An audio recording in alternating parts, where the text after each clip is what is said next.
여러분 안녕하십니까? 내외방송 뉴스입니다.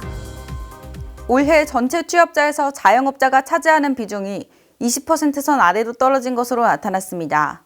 오늘 통계청에 따르면 올해 자영업자는 563만 6천 명으로 취업자의 19.7% 수준입니다. 올해 수치는 1월에서 8월 월 평균 기준으로 아직 올해가 4개월 남았지만 노동시장에 큰 변화가 없다면 연간 비중 20% 붕괴는 기정사실로 보입니다. 자영업자 비중은 1963년 37.2%에서 계속 하향 곡선을 그려 1989년 30%선이 무너졌고 지난해에는 20%로 가까스로 20%선을 지켰습니다.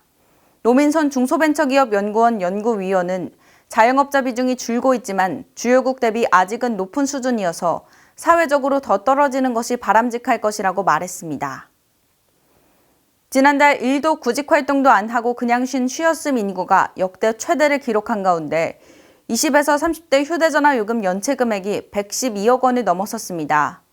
오늘 과학기술정보통신부가 제출한 국내 통신사업자 무선통신요금 연체 현황 자료에 따르면 지난 7월 말 기준 20대 휴대전화 요금 연체 건수는 39,839건, 연체액은 58억 2,800만 원으로 건수와 액수 모두 모든 연령대에서 가장 많았습니다.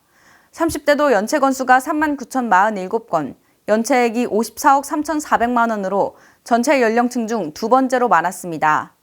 다른 연령층과 비교해 20에서 30대 휴대전화 연체 건수와 연체액이 높은 것은 학생이나 소득이 일정하지 않은 비정규직이 많기 때문으로 분석됩니다. 이에 최근 이동통신사들은 저렴한 청년 요금제를 연이어 출시하는 등 정부 정책에 발을 맞추고 있습니다. 이어서 간추린 뉴스입니다. 레바논 무장정파 헤즈볼라에 대한 대대적 공습을 이어가고 있는 이스라엘이 현지 시각 29일 예멘 후티 반군의 시설을 폭격했습니다.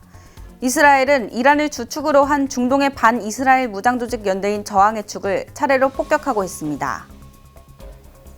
이재명 더불어민주당 대표의 위증교사 혐의 1심 결심 공판이 오늘 진행됩니다.